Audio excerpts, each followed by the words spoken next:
दोस्तों, भोजपुरी इंडस्ट्री में इस वक्त दो बड़े धमाके हो रहे हैं। एक तरफ सिरपी राज का गाना जबरदस्त दिदिया के देवरा, जिसने आते ही धूम मचा दिया है, और दूसरी तरफ पवन सिंह, जिन्होंने एक ऐसा मजाक कर दिया है कि लोग हैरान हो गए हैं। आखिर ऐसा क्या कर दिया है पवन सिंह ने?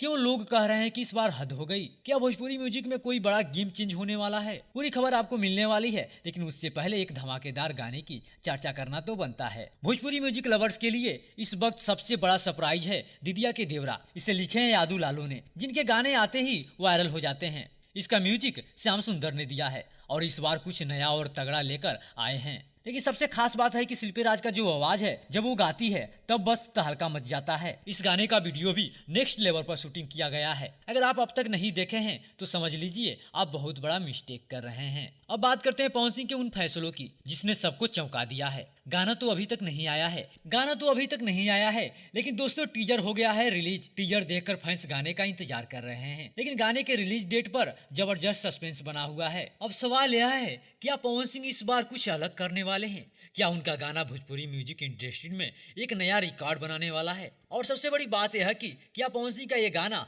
ट्रेंडिंग में हनी सिंह को भी हटा पाएगा? अगर आप भी इस सस्पेंस से बाहर निकलना चाहते हैं तो बस थोड़ा इंतजार करिए, कल इस गाने का सबसे बड़ा धमाका होने वाला है। लेकिन तब तक शिल्पी राज के दिदिया के देवरा वाला गाना, क्योंकि ये गाना इस वक्त हर तरफ धूम मचा रहा है।